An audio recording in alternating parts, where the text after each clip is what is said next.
and all the time. Terima kasih banyak kepada Bapak Gembala, Pendeta Aswin Tanusaputra dengan Ibu yang mempercayakan pelayanan firman Tuhan pada malam hari ini kepada saya untuk menyampaikannya kepada saudara. Malam hari ini di dalam ibadah doa malam, saya memberikan judul tema khotbahnya adalah memperhatikan yang tidak kelihatan.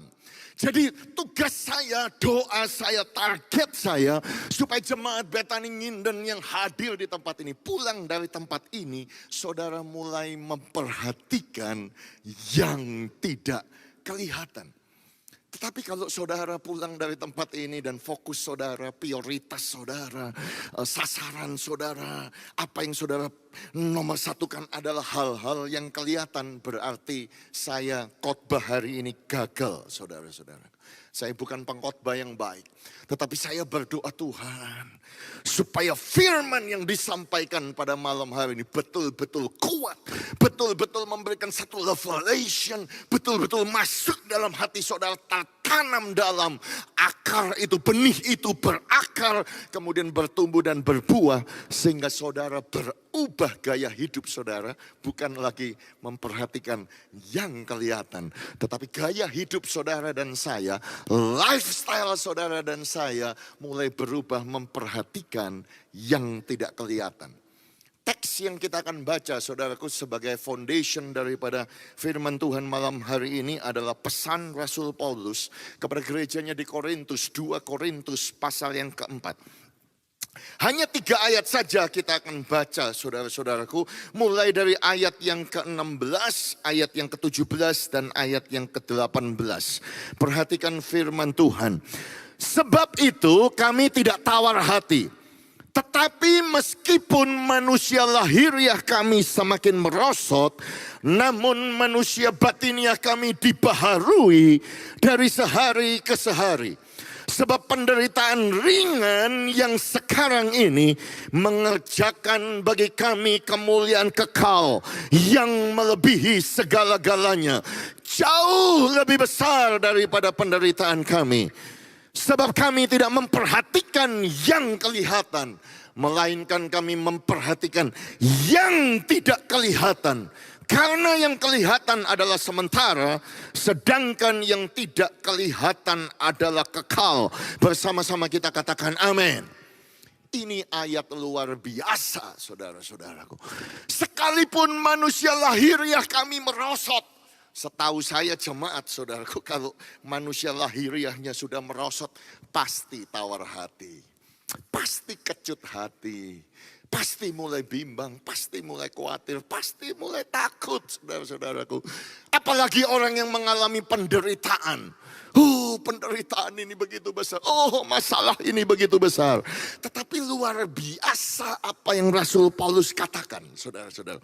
Rasul Paulus bisa berkata penderitaan ini ringan, enteng. Saudara-saudaraku, kalau saudara baca cerita tentang Paulus, saudara-saudaraku, luar biasa.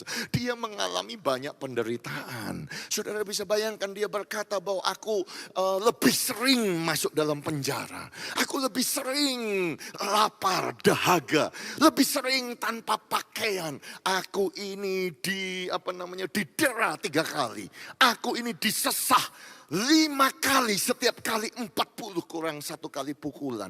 3 kali aku karam kapal. Waktu saya baca ayat itu, saudara, saya aja baru 1 kali mengalami karam kapal. Saudara mungkin tahu, ingat cerita kesaksiannya. Saudaraku, tetapi saya nggak pernah terkatung-katung 1 hari. Rasul Paulus berkata, aku terkatung-katung semalam-malaman.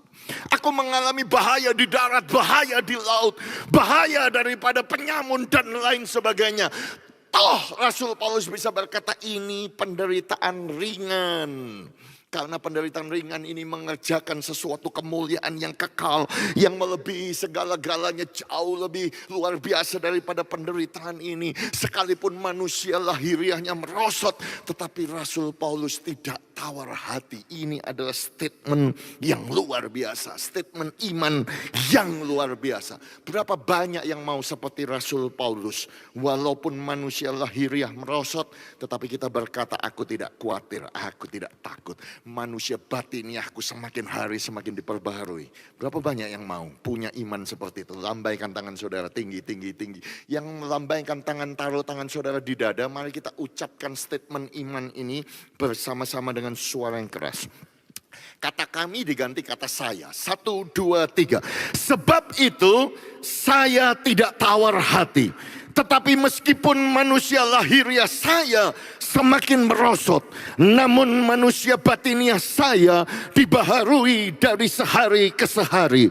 Sebab penderitaan ringan yang sekarang ini mengerjakan bagi saya kemuliaan kekal yang melebihi segala-galanya, jauh lebih besar daripada penderitaan saya. Bersama-sama katakan amin. Setelah itu saudara kasih tahu sebelah kanan, sebelah kiri, katakan penderitaan yang kamu alami ringan. Bisa nggak saudara katakan itu? Beritahu sebelah saudaraku, penderitaanmu adalah ringan. Pak, bagaimana bisa punya iman seperti itu, Pak? Bagaimana bisa punya sesuatu yang luar biasa, tidak takut, tidak khawatir, tidak tawar hati? Oh, saudara-saudaraku yang kekasih, kuncinya ternyata di ayat yang ke-18. Kenapa Paulus bisa mempunyai statement iman seperti itu?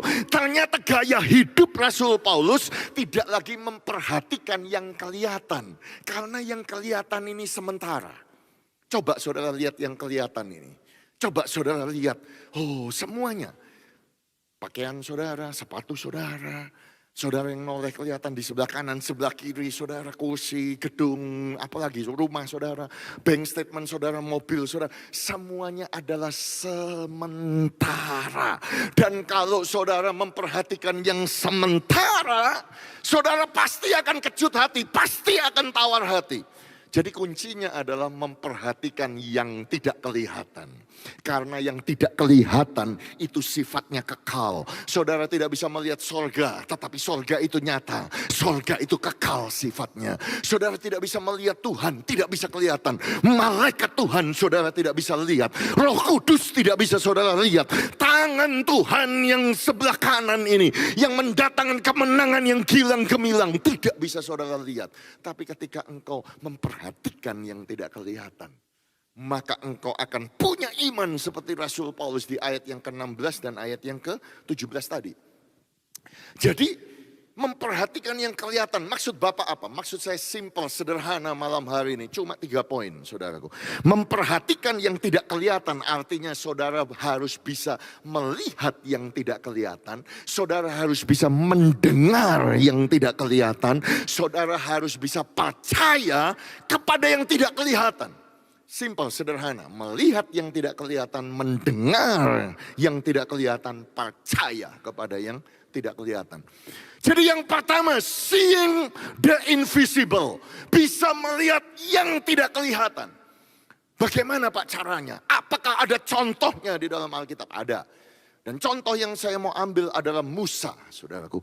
Musa ini adalah seorang yang luar biasa. Kenapa saya berkata luar biasa? Karena namanya disebut begitu banyak di dalam Alkitab, saudaraku.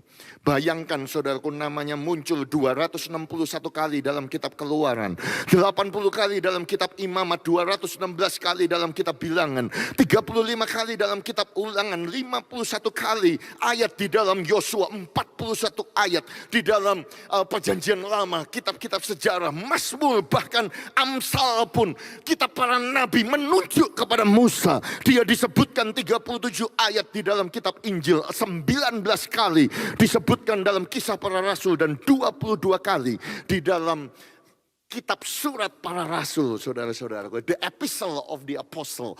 Totalnya 784 ayat di dalam Alkitab. Luar biasa. Tetapi saudaraku, saya mengambil contoh Musa ini bukan karena saja dia orang luar biasa, disebutkan banyak sekali di dalam Alkitab. Kenapa saya mengambil contoh Musa? Karena Musa ini matanya bagus. Sekali lagi saya ulangi, matanya Musa itu bagus, saudara-saudaraku. Kenapa? Karena Musa ternyata bisa melihat yang tidak kelihatan.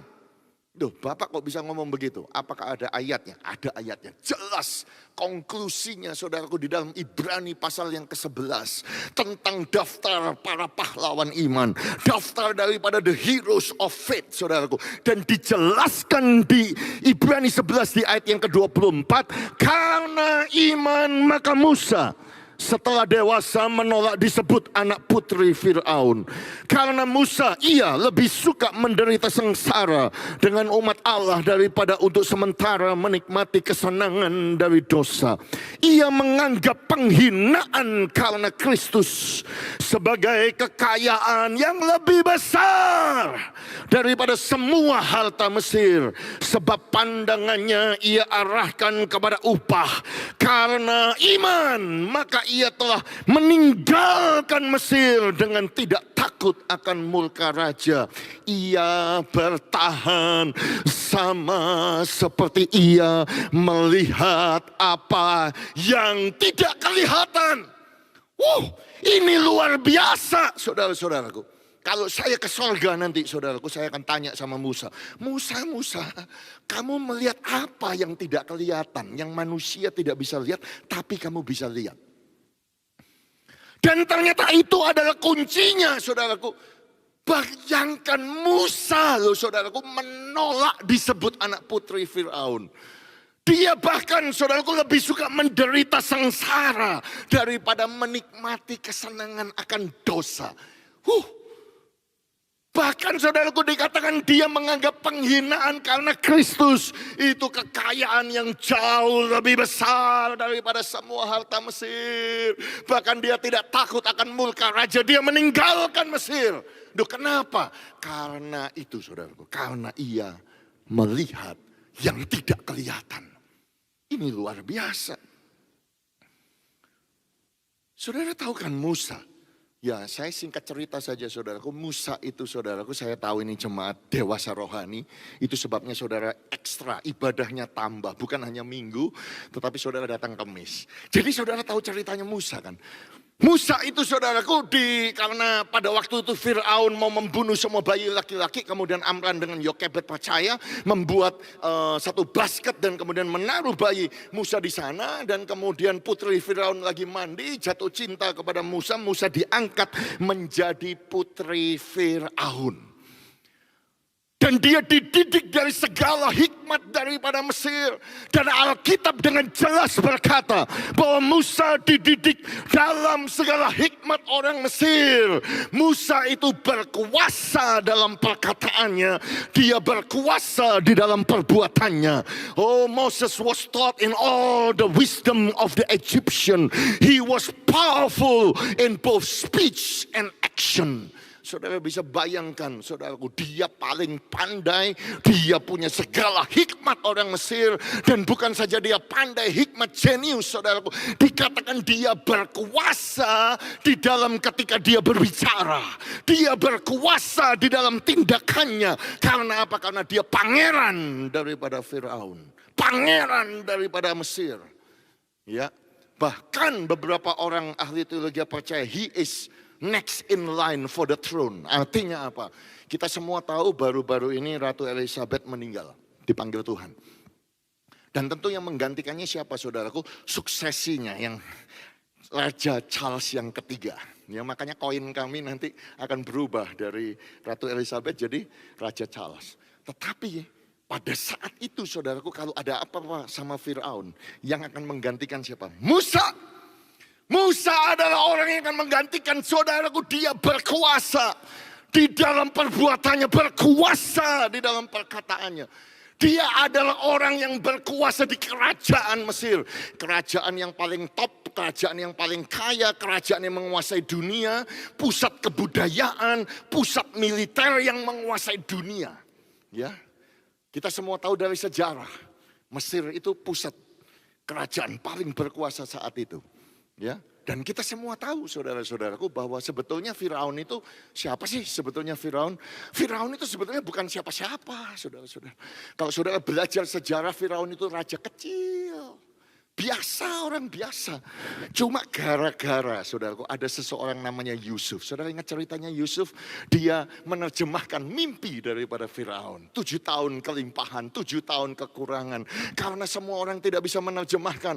Firaun punya mimpi, saudara-saudaraku. 7 kerbau yang gemuk, kemudian 7 kerbau yang kurus. 7 kerbau yang kurus makan kerbau yang gemuk tetap kurus. Saudara ingatkan cerita itu? Kemudian Yusuf berkata bahwa itu 7 tahun kelimpahan dan 7 tahun kekeringan. Ingat cerita itu, saudara-saudara. Kemudian akhirnya Firaun memberikan cincinnya, dia diangkat menjadi Perdana Menteri. Dan kemudian dia membangun perbekalan dalam 7 tahun kelimpahan Ramses dan Pitom, saudaraku. Dan kemudian apa yang terjadi? Ketika terjadi kelaparan. Dunia kelaparan, saudara-saudaraku. Ya, baru tahun yang pertama. Semua orang habis uangnya, dolarnya, rupiahnya, emasnya, peraknya, tembaganya, pakaiannya, ternak-ternaknya, semuanya setor kemana? Ke Mesir, saudara, untuk beli makanan. Gak cukup, saudaraku, tanahnya dijual, saudaraku, supaya dapat makanan. Baru tahun yang kedua, habis semuanya. Jadi Firaun itu tiba-tiba kaya raya, saudara. Semua harta sak dunia ini semuanya ada di tangan Firaun. Saudara bisa bayang semua tanah yang ada, tanah itu jadi miliknya Firaun. Semua ternak, binatang semuanya jadi miliknya Firaun. Tahun yang kedua semuanya sudah nggak punya apa-apa, saudaraku. Mereka bilang apa, saudaraku? Kami jual badan kami. Jadi budak. Dalam sekejap Firaun itu jadi kerajaan yang menguasai dunia. Ya karena ada anak Tuhan yang namanya Yusuf. Makanya Alkitab berkata kemanapun Yusuf itu diurapi, kemanapun dia pergi diurapi oleh Tuhan. Saudara juga anak-anak Tuhan, kemanapun saudara pergi diurapi Tuhan. Sehingga apa yang kau kerjakan dibuat Tuhan berhasil. Kalau mau tepuk tangan yang meriah bagi Tuhan kita. Karena hanya Dia yang sanggup mengurapi. Karena Dialah yang sanggup, saudara-saudaraku, membuat apa yang kita kerjakan berhasil. Jadi saudaraku, kembali kepada cerita Musa. Musa berarti kaya raya. Saya bayangkan saudaraku, rumahnya 10.000 meter persegi, saudaraku, dari emas, dari perak, perkakasnya semua emas, saudaraku. Saya bayangkan saudaraku, sepatunya Louis Vuitton, bajunya Hugo Boss, pakai jam Rolex, saudaraku, ambil iPhone, saudaraku, pagi-pagi iPhone 18, saudara bisa bayangkan ya, masih belum ada, saudara-saudara. Kemudian pegawainya semua bangun pagi, ada semua orang banyak antri. Musa, kamu mau breakfast apa, makan pagi apa? Kopi, cappuccino, latte, susunya mau soy atau mau full cream atau skim dan lain sebagainya. Bagaimana mas? Saudaraku, dia kaya raya. Dia hebat, pandai, berkuasa di dalam perkataan dan bicaranya. Dia menguasai dunia, dia punya tentara. Tetapi ada something, saudaraku, ada sesuatu yang membuat dia meninggalkan segala sesuatu. Karena dia melihat apa yang tidak kelihatan. Dia tinggalkan semuanya, luar biasa saudara-saudara. Kemudian dia hidup 40 tahun lagi di padang gurun. Tidak ada apa-apa, miskin saudara-saudaraku. Ya, tetapi dia nggak komplain.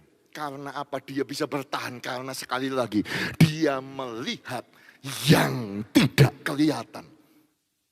Itu sebabnya sayang sekali saudaraku kalau hidup saudara itu bergantung kepada yang kelihatan. Saudara lihat bank statement saudaraku minus, aduh.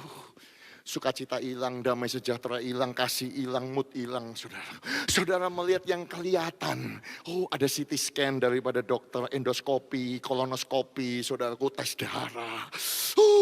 Langsung hilang moodnya, sudah gak bisa sembahyang lagi, gak bisa ibadah lagi. Saudaraku, kemudian saudara ke tempat pekerjaan, lihat bos saudara seperti itu. Pulang ke rumah, lihat suami, lihat istri, lihat anak, lihat keadaan rumah, lihat mobil saudara mogok, banyak kempes. Ternyata ada tagihan datang. Lihat saudara-saudaraku, kemudian karena kita melihat apa yang kelihatan, saudaraku, itu mempengaruhi iman kita, mempengaruhi pengharapan kita. Karena apa yang kita lihat. Wah, celaka kalau kita menjadi manusia yang hanya memperhatikan dan melihat yang kelihatan. Sehingga sukacita kita, kesabaran kita, kelemah lembutan kita, ketaatan kita, kesetiaan kita, kemurahan kita, penguasaan diri kita, semua buah-buah roh itu sangat bergantung kepada apa yang kelihatan. Dan hari ini saya berdoa supaya jemaat Betani yang ada di Nginden ini, saudara tidak terpengaruh kepada apa yang kelihatan secara mata jasmani. Tetapi sukacita saudara, damai sejahtera saudara bergantung kepada apa yang tidak kelihatan, tetapi saudara bisa lihat. Amin. Amin saudaraku. Memang yang kita lihat saudaraku adalah kekurangan. Memang yang kita lihat adalah sakit penyakit.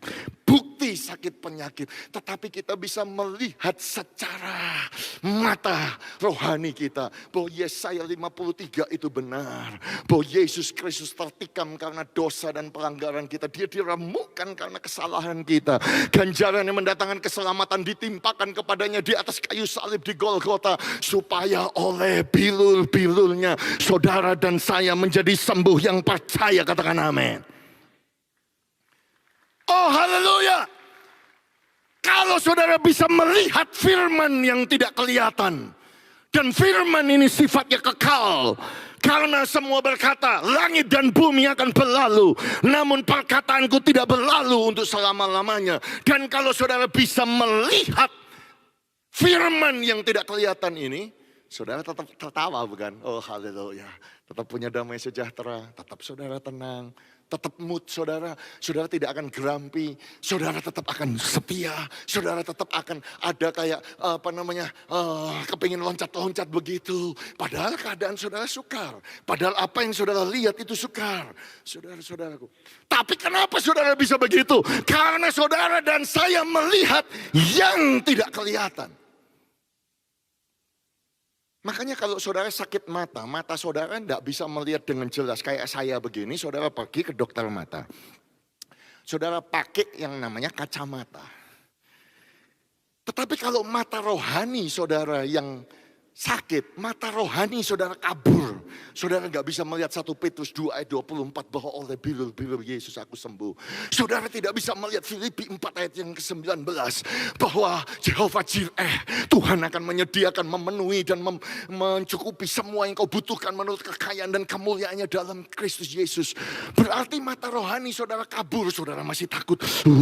Bagaimana ini Pak? Aduh, ada kuasa kegelapan. Berarti saudara masih belum bisa melihat Yesaya 54 ayat yang ke-17 bahwa tidak ada senjata yang ditempai mempan kepada engkau. Saudara masih belum bisa melihat bahwa 1 Yohanes 4 ayat yang ke-4 bahwa roh yang ada di dalam kita lebih besar daripada roh yang ada di dunia ini. Saudara tidak bisa melihat bilangan 23 bahwa tidak ada mantra, tidak ada nujum, tidak ada kuasa gelap yang mempan terhadap orang Israel. Saudara tidak bisa melihat bahwa jika Tuhan di pihak kita, siapakah lawan kita? Berarti mata rohani saudara kabur. Makanya saudara datang ke gereja. Tugas kami hamba Tuhan berdoa. Dan saya berdoa malam hari ini. Mata rohani saudara akan terbuka. Saudara akan bisa melihat firman yang tidak kelihatan. Amin. Oh haleluya. Dan ini penting. Karena apa? Karena Matius berkata mata adalah pelita tubuh. Jika matamu baik, teranglah seluruh tubuhmu. Lukas menambahkan, tetapi jika matamu jahat, terjemahan yang benar, jika matamu buruk, bad, matamu kabur, nggak bisa lihat dengan jelas, gelaplah seluruh tubuhmu. When your eye is bad, your body is full of darkness. Jadi ternyata saudara-saudaraku, kalau saudara mau seluruh tubuh ini baik, mata saudara harus baik. Saya tidak berbicara mata jasmani loh saudara-saudara. Karena saya berbicara melihat yang tidak kelihatan. Makanya ada contoh, saudara, ada contoh. Ingat cerita Elisa, saudaraku, dengan Gehazi bujangnya. Bujangnya saat itu datang, celaka Tuanku, celaka, mati kita. Lalu berdoalah Elisa. Tuhan bukalah matanya supaya dia bisa melihat. Loh, saudara-saudaraku yang kekasih, apakah Gehazi minus kayak saya gini perlu pakai kacamata? Enggak. Mata Gehazi ada silinder? Enggak. Jadi Gehazi bisa lihat dengan baik. Bisa lihat dengan baik. Mata jasmani, tapi mata rohani kabur, saudara. Minusnya mungkin 20, mungkin saudara-saudaraku. Makanya perlu didoakan supaya urapan Tuhan turun. Dan ketika urapan turun, matanya terbuka. Alkitab berkata, dia melihat seluruh gunung itu ada kuda, ada kereta berapi yang menyertainya. Ternyata lebih banyak yang menyertai mereka daripada yang mau menyerang mereka. Hari ini pun saya berdoa supaya Roh Kudus turun. Supaya mata rohani saudara dibuka semuanya menjadi sembuh. Sehingga saudara bisa melihat yang tidak kelihatan. Saudara bisa melihat bahwa ternyata yang menyertai saudara itu lebih banyak, lebih hebat, lebih berkuasa daripada semua yang mau menyakiti saudara. Yang percaya katakan amin. Oh haleluya. Jadi Musa itu matanya bagus, saudara-saudaraku. Dia melihat yang tidak kelihatan. Makanya dia kuat, makanya banyak mujizat terjadi. Sampai saudaraku usianya 120 tahun. Dia disuruh Tuhan untuk pergi ke pegunungan Abarim. Di mana itu pegunungan? Hari ini tanah Moab, hari ini di negara Yordania. Dia disuruh pergi di pegunungan itu, gunung yang tertinggi namanya Nebo. Engkau naik gunung yang paling tinggi, engkau naik ke puncak yang namanya Pisgah. Oh, di puncak Pisgah itu Tuhan menunjukkan tanah perjanjian. Kita semua tahu Musa tidak bisa masuk tanah perjanjian. Ingat saudara-saudaraku cerita itu. Dan di atas puncak Pisgah itu. Oh Tuhan menunjukkan seluruh Naftali, tanah Efraim dan Manase. Seluruh tanah Yehuda sampai laut sebelah barat. Tanah Negeb, lembah Yordan, lembah Jericho, kota pohon korma sampai Soar. Saudaraku, oh daerah Gilead sampai kota Dan. Maksudnya apa? Ditunjukkan wilayah utara sampai selatan, sampai timur, sampai barat. Naik ke puncak itu saudaraku. Kemudian di Ulangan pasal 34 ayat yang kelima. Lalu matilah Musa, hamba Tuhan itu di sana, di tanah Moab. Sesuai dengan firman Tuhan. Musa berumur 120 tahun, ayat yang ketujuh. Ketika ia mati. Matanya belum kabur, kekuatannya belum hilang. Wow, siapa di sini yang mau hidup sampai 120 tahun? Tidak ada, oh ya tidak apa-apa wis. Berarti saya nggak perlu mendoakan sampai 120 tahun. Saudara-saudara. Tetapi saya percaya waktu saya baca ayat itu, ini luar biasa, matanya belum kabur, kekuatannya belum hilang. Berapa kali saya naik ke puncak Pisgah di gunung Nebo di Yordania. Kalau saudara yang pernah pergi ke Israel ikut tur, saudara-saudaraku, kita harus ganti naik bus, saudara-saudara. Oh, sering kali waktu kita naik tinggi, saudaraku jemaat mulai berkata, Pak telinga kami mulai berbunyi karena tinggi. Kita masih naik mobil Musa 120 tahun jalan kaki, saudara-saudara. Luar biasa. Jadi Musa itu mati bukan karena sakit, bukan. Musa mati bukan karena dia tua, bukan. Bukan kayak Ratu Elizabeth, saudaraku mati, saudara sertifikat kematiannya disebutkan. Alasannya kenapa? Old age, umur yang tua.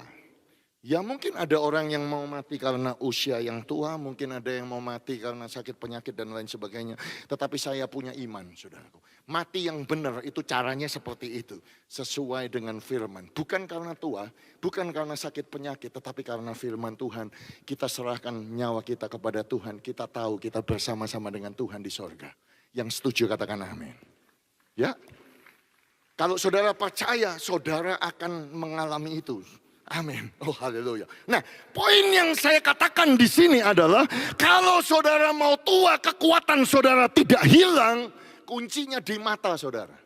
Kalau mata saudara ini baik, kekuatanmu tidak akan hilang. Karena apa? Kalau matamu baik, teranglah seluruh tubuhmu. Kalau matamu jelek, kekuatanmu hilang. Ya apa ya? Kalau saudara tidak bisa melihat firman yang tidak kelihatan, Saudara tidak bisa melihat janji Tuhan. Saudara tidak bisa melihat pertolongan Tuhan. Saudara tidak bisa melihat bahwa Tuhan yang tidak kelihatan itu tidak pernah tertidur, tidak pernah terlelap penjaga kita Allah Israel. Sebab dia terus bekerja di belakang layar. Dia turut bekerja di dalam segala sesuatu untuk mendatangkan kebaikan bagi orang yang percaya. Orang-orang yang sungguh-sungguh mengasihi dia. Roma 8:28. Kalau saudara tidak bisa melihat itu, kekuatan saudara hilang, bukan? Makanya Musa matanya baik. Saya buktikan kepada saudara. Kalau saudara sampai ke puncak Pisgah di Gunung Nebo yang ditetapkan oleh Paulus saudara sebagai tempat suci, ya, saudara akan melihat foto ini di atas. Bagi yang sudah pernah pergi, saudara akan tahu maksud saya. Foto ini Gunung Nebo dalam nama Yesus. Nah, itu keluar saudaraku. Saudaraku, dari puncak itu saudara bisa lihat Danau Tiberias 106 km. Itu yang ditulis di sana. Tetapi kalau seperti ayat Alkitab yang saya sebutkan, sampai kota Dan dari puncak Pisgah, itu jauhnya 164 km. Pertanyaannya saya, saudaraku, simple. Apakah mata manusia jasmani bisa melihat 164 kilo? Atau nggak usah 164 kilo, 100 kilo aja. Bisa? Saya sudah di sana, gak kelihatan tanah perjanjian Danau Tiberias yang mana. Ditunjukkan itu loh 100 kilo dari sini. Gak kelihatan saya, saudara. Ya mungkin ada yang ngomong bahwa matanya Musa itu secara jasmani dia beda dengan mata jasmani kita. Tapi mungkin kalau saya terjemahkan ayat ini, saudaraku, Musa punya mata rohani yang luar biasa. Sekalipun dia tidak melihat, namun dia bisa melihat yang tidak kelihatan. Itu tanah perjanjian yang Tuhan sediakan. Dan memang pada saat itu dia tidak masuk, dia harus mati, saudaraku. Tetapi beberapa tahun kemudian pada waktu zaman Yesus Kristus Tuhan dimuliakan di atas gunung transfigurasi, apa yang terjadi? Musa datang, saudaraku, dengan Elia. Buktinya Musa menjejakkan kakinya di tanah perjanjian. Berarti apa, saudaraku? Apa yang kau lihat, yang tidak kelihatan, yang bisa kau lihat, itu bisa terjadi. Dan saya berdoa supaya jemaat Betani dan saudara bisa melihat janji yang tidak kelihatan itu. Saudara bisa melihat yang tidak kelihatan. Dan ketika engkau melihat yang tidak kelihatan firman Tuhan itu, maka yang tidak kelihatan itu akan menjadi kenyataan dalam hidup saudara. Yang percaya katakan amin. Oh, tepuk tangan yang meriah bagi Tuhan kita. Haleluya. Haleluya. Haleluya. Yang kedua, saudaraku, bukan saja kita perlu melihat yang tidak kelihatan, kita perlu mendengar yang tidak kelihatan. Karena iman itu adalah mendengar yang tidak kelihatan. Seringkali kita belajar tentang iman, definisi iman. Iman adalah dasar dari segala sesuatu yang kita harapkan atau bukti dari segala sesuatu yang tidak kita lihat. Betul, itu adalah definisi daripada iman. Tetapi saya mau menambahkan definisi iman yang kedua adalah mendengar, hearing the invisible. Karena Roma 10 ayat yang ke-17 berkata iman itu datang, iman itu timbul, iman itu muncul, iman itu mulai bertumbuh dari apa? Dari pendengaran. Pendengaran oleh firman Kristus. Faith come from the hearing and the hearing by the word of God. Apakah saudara bisa melihat firman Tuhan? Saudara tidak bisa lihat. Tadi saya sudah sampaikan poin yang pertama. Poin yang kedua, apakah saudara bisa mendengar dari yang tidak kelihatan? Memang kita tidak melihat, tetapi kita harus mendengar. Saudaraku, bayangkan Musa, setiap hari yang dia dengar apa? Komplain. Gerutu jemaatnya 2,5 juta ngamuk-ngamuk sama Musa. Musa, ngapain kamu bawa kami ke padang gurun supaya kami mati di sini? Enakan kami tinggal di Mesir. Oh, di Mesir kami bisa makan ikan, ikan bakar, ikan goreng, ikan kami nggak bayar apa-apa, gratis. Kami bisa makan bawang prei, bawang merah, bawang putih dan lain sebagainya. Bohong, saudara-saudaraku. Saya mau sampaikan kepada saudara, komplain itu bohong. Lawang mereka itu budak loh saudara-saudaraku. 400 tahun dijajah saudara. Kerjanya roti, kerjanya batu. Bikin batu, ngangkat batu capek-capek saudara. Bangun piramida dan lain sebagainya. Gak dapat gaji saudara-saudaraku. Punya anak dibuang ke sungai Nil supaya dimakan buaya. Mereka gak punya bangsa, gak punya rumah. Mereka ditekan, dipecut, kurus, kering, sakit-sakitan saudara-saudara. Jadi bohong itu, makan ikan gratis, siapa yang ngomong? Tapi ya begitulah orang komplain, saudara. Begitulah orang yang suka ngomong hoax, berita hoax itu. Mereka itu kalau nggak Tuhan tolong, nggak ada mujizat tanda darah. Nggak mungkin 2,5 juta orang itu sembuh seketika. Karena apa? Karena Tuhan tolong, keluar seperti tentara yang kuat. Jadi saudara-saudaraku, mereka komplain. Jadi kalau saya jadi Musa, saudaraku, kuping saya itu aduh panas. Tiap hari dengan berita negatif. Tetapi saudaraku, saya mau sampaikan kepada saudara, Musa tidak mendengar yang kelihatan.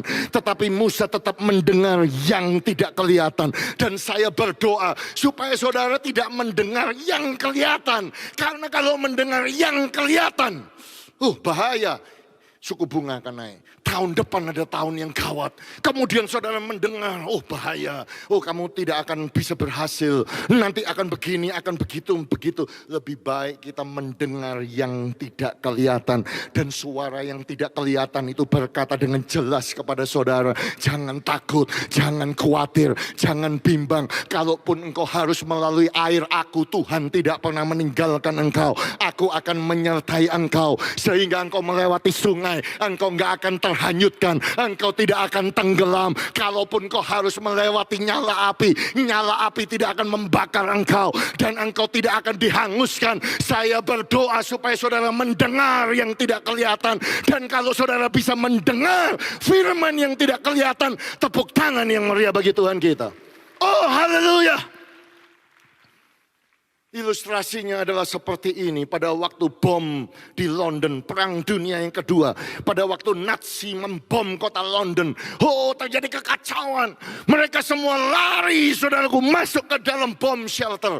Tempat perlindungan daripada bom, itu di bawah tanah, saudaraku. Seorang ayah yang sudah terlambat menggendong anaknya. Dia menaruh anaknya sebelum dia loncat ke dalam. Kemudian dia teriak kepada anaknya, "Nak, loncat!" Anaknya berkata, "Papa di mana? Tidak kelihatan."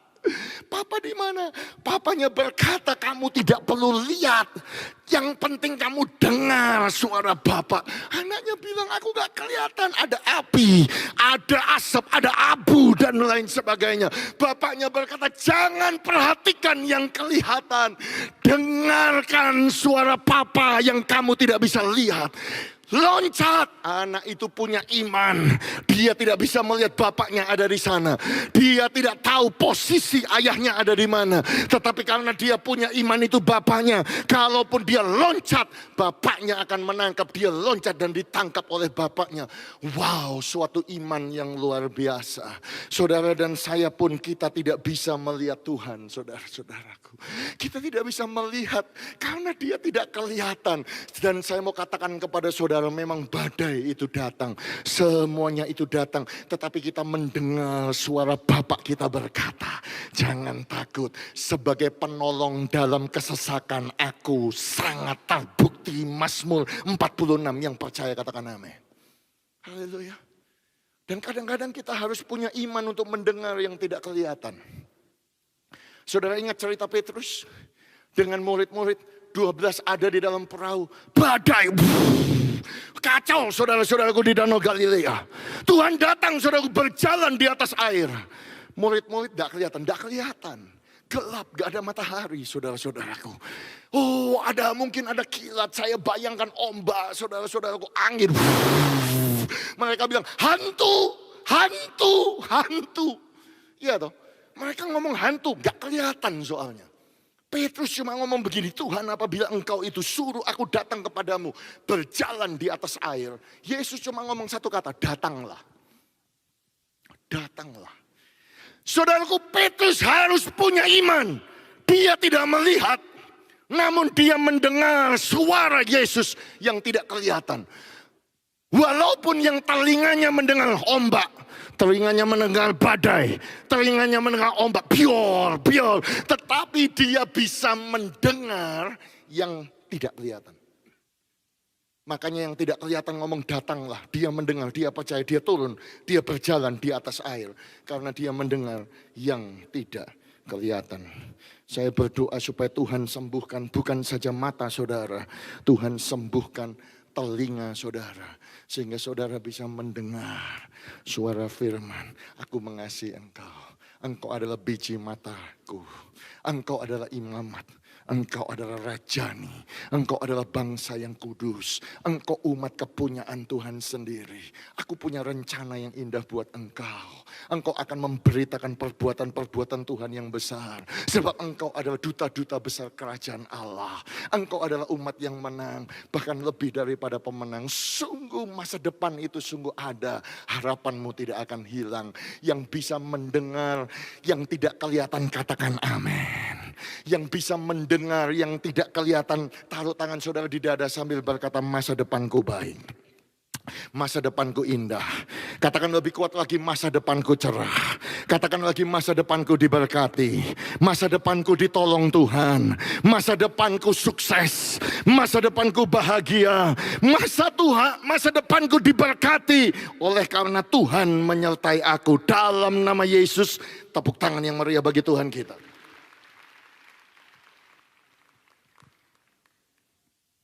Haleluya. Poin saya yang ketiga saudaraku. Bukan saja saudara belajar untuk melihat yang tidak kelihatan. Mendengar yang tidak kelihatan. Tetapi mempercayai yang tidak kelihatan. Kita sambung saudaraku kisah Musa dari Ibrani pasal yang ke-11. Karena iman maka ia mengadakan Paskah. Pemercikan darah. Supaya pembinasa anak-anak sulung jangan menyentuh mereka. Karena iman maka mereka telah melintasi Laut Merah. Sama seperti melintasi tanah kering. Sedangkan orang-orang Mesir tenggelam ketika mereka mencobanya juga. Karena iman. Musa melakukan satu tindakan iman. Karena iman dia tunduk, dia taat, dia mempercayai firman yang tidak kelihatan. Saudara-saudaraku, setiap hari Musa itu bukan berarti dia kelihatan Tuhan. Enggak. Bahkan Tuhan ngomong sama Musa, kamu enggak bisa lihat aku wajahku. Karena tidak ada seorang pun bisa lihat wajahku dan tetap hidup. Makanya engkau tak sembunyikan. Saudara ingat cerita itu? Sembunyikan di bawah gunung, kemudian aku lewat. Dan kemudian mulai berseru nama Tuhan. Tuhan, Tuhan. Tuhan itu baik, Tuhan itu berlimpah setianya. Tuhan itu panjang sabar. Tuhan itu lambat marah. Tuhan meneguhkan kesetiaan. Bukan kepada satu generasi, tetapi kepada beribu-ribu generasi. Dan Tuhan adalah Tuhan yang mengampuni kesalahan, pelanggaran, dan dosa. Itu Musa disembunyikan, tidak boleh lihat. Jadi Musa itu harus mempercayai yang tidak kelihatan, mendengar yang tidak kelihatan, dan mentaati, acting percaya kepada yang tidak kelihatan. Makanya Rasul Paulus berkata, sebab hidup kami ini karena percaya, bukan karena melihat. Jadi Musa, saudaraku, Tuhan berkata, ya toh, percaya saja, percaya. Nuntun bangsa Israel, nuntun bangsa Israel. Kalau saya jadi Musa, saudara, pasti tak tolak pekerjaan itu. Susah. Duh, kenapa susah? Lah, karena saya tahu persis 40 tahun saya sudah hidup di padang gurun. Saya tahu tidak ada makanan. Saya tahu tidak ada minuman, tidak ada air. Tidak ada toko. Banyak ular tedung. Banyak yang mati, bagaimana bisa hidup, bagaimana saya bisa memimpin 2,5 juta orang, saudara-saudaraku yang kekasih. Sampai hari ini loh, saudara pergi ke padang gurun Sin atau saudara pergi ke padang gurun Midian yang ada di Arab Saudi, gak ada orang tinggal di situ. Padang gurun sampai hari ini. Musa 40 tahun sudah tahu jalan, ngerti persis. Lah kok ya Tuhan tetap tuntun saudara-saudaraku. Musa tidak akan pernah kebayang saudaraku ngasih makan 2,5 juta orang Israel. Jemaat kami saudaraku saya pernah tanya, kamu punya perusahaan catering? Iya dulu di Jakarta Pak, hebat. Rekor kasih makan berapa orang? 3.000 Pak. Pernah kasih makan catering pesanan 3 juta? Enggak pernah. Nah, iya karena enggak mungkin. Bahan makanannya 1.500 ton, saudara-saudara. Paling sedikit, tiap hari. Saudara mengerti maksud saya? Musa nggak akan kebayang, saudara-saudara, gak ada air. Dia cuma mendengar Tuhan berkata jangan takut. Ambil tongkatmu, pukul batu, batu keluar air. Semuanya minum sampai puas. Saudara. Musa nggak akan kebayang, saudara, gak ada makanan. Beli dari mana? Tuhan kirim, saudaraku, mana roti itu turun dari atas. Oh, dari langit setiap hari selama 40 tahun. Oh, saudaraku, Musa nggak akan pernah kebayang Tuhan bisa kirimkan angin, meniupkan burung-burung, saudara-saudaraku. Oh, langsung jatuh seperti hujan. Oh, ke perkemahan daripada orang Israel. Sehingga burung itu sudah pingsan, burung itu terbang cuma bisa pendek katanya, saudara. Mereka tinggal ngambil burung, saudaraku. Saya yang sudah tua sampai hari ini pun tidak bisa nangkep burung, saudara. Mereka dapat burung setiap hari. Bayangkan, saudaraku, pemain musik boleh kembali. Oh haleluya, Bapak Ibu dan saudara sekalian, bicara tentang burung. Hari Sabtu yang kemarin, saya itu diajak hamba-hamba Tuhan Betani, ternyata punya acara jalan pagi, saudara. Saya ikut dan bicara tentang burung. Dan mereka berkata, oh burung di Indonesia itu begini, ya toh. Ada yang berkicau, saya guyonan, saudara-saudara. Kalau saya tidak perlu piara burung. Karena apa, saudara, burung di mana-mana. Jadi burung yang di sini mahal, ternyata di Australia itu sudah di mana-mana banyak. Ada gala, ada, pokoknya burung hias. Dipelihara oleh Bapak di sorga. Makanya saya berkata bahwa orang Indonesia itu sulit untuk mengerti kata Tuhan Yesus. Jangan khawatir akan pakaianmu. Jangan khawatir akan apa yang kau makan. Jangan khawatir akan hidupmu. Pandanglah burung-burung di udara. Mereka tidak menabur, mereka tidak menuai, mereka tidak mengumpulkan bekal di lumbung. Versinya Lukas tidak membuat gudang. Namun dipelihara oleh Bapakmu yang di sorga. Saudaraku, orang Indonesia sulit. Tetapi kami bisa berkata kepada saudara bahwa burung-burung itu dipelihara oleh Tuhan. Dan saya punya bukti, saudaraku. Saya sharing kepada hamba-hamba Tuhan itu. Saudara tahu Israel kan? Israel itu adalah negara yang unik. Kecil sekali tanahnya, saudaraku.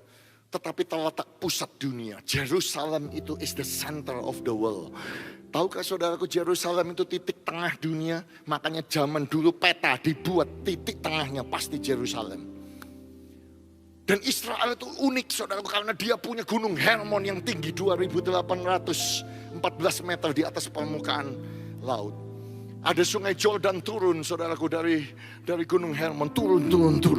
Masuk ke danau yang namanya Hula, sejajar dengan permukaan laut. Kemudian sungai Yordan itu turun, saudaraku, sampai laut Galilea. Kemudian turun sampai 450 meter di bawah permukaan laut yang namanya Laut Mati. Itu luar biasa, dataran terendah itu ada di Israel, saudaraku. Saya pernah naik kereta gantung, saudara-saudaraku, di Jericho. Itu kereta gantung, kelihatannya tinggi, tapi kami ada di bawah permukaan laut. Jadi Israel itu unik. Karena apa? Karena punya padang gurun, saudaraku, kering kerontang, tapi dia punya lembah yang paling subur di seluruh dunia. Itu sebabnya, saudaraku, Israel itu bukan tempat ziarah bagi manusia saja. Tahukah saudaraku bahwa Israel dari dulu, dari zamannya Tuhan Yesus, adalah tempat ziarah daripada burung-burung? Mungkin saudara bilang, yang benar Pak. Betul, ini beritanya, saudara-saudara. Ini adalah kenyataan. Kalau saudara turun bandara Tel Aviv, saudara akan lihat berita itu. Karena paling sedikit 500 juta burung, saudara. Dari 550 spesies, dari hampir global spesies dunia ini, dia itu migration. Ya, karena terletak di tengah antara Eropa dengan Afrika, Afrika dengan Eropa. Transitnya itu di mana? Di Israel. Makanya di Israel sebelum COVID pandemi 50.000 orang yang cinta burung terbang ke Israel, enggak lihat tembok ratapan, enggak lihat Dome of the Rock, enggak, karena mereka bukan orang rohani, mereka lihat burung, saudara-saudara. Karena pusatnya ada di sana. Saudara-saudara kasih, burung itu lemah, tidak bisa cari makan. Sekarang pemerintah Israel itu kasih 8 ton jagung setiap hari untuk kasih makan burung itu waktu transit. Makanya Tuhan Yesus bilang, lihat burung di udara. Tidak bekerja, tidak menanam, namun Tuhan pelihara. Saudara itu jauh lebih berharga daripada burung-burung itu. Pasti Tuhan pelihara. Pasti Tuhan pelihara. Makanya kita perlu percaya dengan iman. Mempercayai yang tidak kelihatan. Oh haleluya, oh haleluya, haleluya. Oh saudaraku, kembali kepada teks kita, karena iman maka mereka melintasi laut merah sama seperti melintasi tanah yang kering. Sedangkan orang Mesir tenggelam ketika mereka mencobanya juga. Saudara-saudaraku yang kekasih, Musa gak akan pernah kebayang, saudara-saudaraku. Saudaraku sebagai orang, saudaraku, dia gak akan kebayang yang dia lihat adalah laut Teberau. Buntu, saudara-saudara. Tetapi Musa mendengar yang tidak kelihatan, melihat yang tidak kelihatan. Tuhan ngomong, angkat tongkatmu. Tuhan membelah laut merah di depan bangsa Israel. Sayangnya banyak yang salah mengerti karena dibuat di gambar, saudara, ilustrasi di Alkitab, dan kebanyakan gambarnya seperti ini, saudara-saudaraku, di anak-anak. Kalau saudara melihat gambar itu, saudara-saudaraku, itu gambar yang salah, saudara-saudaraku. Oh Tuhan kalau belah laut bukannya berkelok-kelok begini, saudara-saudaraku. Kalau Tuhan belah laut itu jalannya lurus seperti jalan raya. Yang percaya katakan amin. Saudara-saudaraku, itu jalannya, saudaraku, bukan sempit kayak gitu, saudara, bukan. Saudara perlu tahu, Alkitab dengan jelas berkata, Tuhan mengirimkan angin bertiup. Oh semalam-malaman, dalam satu malam. Berarti kecepatan angin itu ada yang mengukur 450 km per jam. Kalau enggak mungkin bisa mengangkat air itu tersibak, saudara-saudaraku. Oh kalau enggak mungkin, saudaraku, sampai hari ini kita mau ngecor, saudaraku, mau bangun di Australia, kita tunggu matahari. Itu tidak ada matahari. Jalan itu lurus, kering seperti jalan raya. Makanya kereta kuda daripada Fir'aun itu 600 kebohong, saudaraku. Akhirnya mereka mengejar sampai ke tengah. Ya karena mereka pikir itu jalan, saudaraku yang kekasih. Tetapi kalau saudara lihat gambar itu, yang saya mau tekankan adalah ini. Saudaraku, gambar itu keliru karena terlalu sempit. Kalau terlalu sempit, saudaraku, cuma 2 orang sejajar jalan, saudara-saudaraku. Bagaimana 2,5 juta orang itu nyebrang laut itu dalam satu malam, saudara? Tidak mungkin. Kalau cuma 2 orang, kalau cuma 2 orang saja mereka ngitung, panjangnya pasti 800 mile, panjangnya pasti 1287,5 kilometer. Dan kalau 1287 kilometer itu dibutuhkan 35 hari untuk menyeberangkan 2,5 sampai 3 juta orang lewat. Tetapi dikatakan mereka seberang dalam satu malam. Artinya apa? Artinya kalau Tuhan buka jalan, dia bukan buka jalan yang sempit. Dia buka jalan laut Teberau itu lebar, sehingga 5.000 orang, saudaraku, bisa satu garis. 5.000 jalan satu kali, saudaraku, sehingga satu malam mereka menyeberang laut Teberau. Kenapa saya cerita ini kepada saudara? Supaya saudara bisa mempercayai yang tidak kelihatan. Kalau Tuhan buka jalan atas hidup saudara, Tuhan gak buka jalan sempit, Tuhan buka jalan lebar. Saya gak mau saudara tepuk tangan dulu. Saya mau saudara taruh tangan saudara di dada. Saya mau saudara katakan, aku percaya Tuhan kalau buka jalan bukan sempit tapi lebar. Buat saya tangan saudara lebarkan begini, lebar, baru tepuk tangan. Saudara bisa lakukan itu? Sebentar, sekali lagi, 1, 2, 3. Katakan dengan suara iman, saya percaya. Katakan dengan kuat, saya percaya Tuhan sanggup buka jalan buat saya, bukan sempit tapi lebar. Oh haleluya. Sekarang bangkit berdiri bersama-sama, saudaraku. Sekali lagi lebih kuat. Ayo kasih jarak sama kanan kiri. Amin. Oh haleluya. Lebar yang lebar begitu. Kemudian baru kita sorak-sorai kemenangan buat Tuhan. Taruh tangan saudara di dada. Sekali lagi sambil katakan, saya percaya Tuhan buka jalan buat saya, bukan sempit tapi lebar.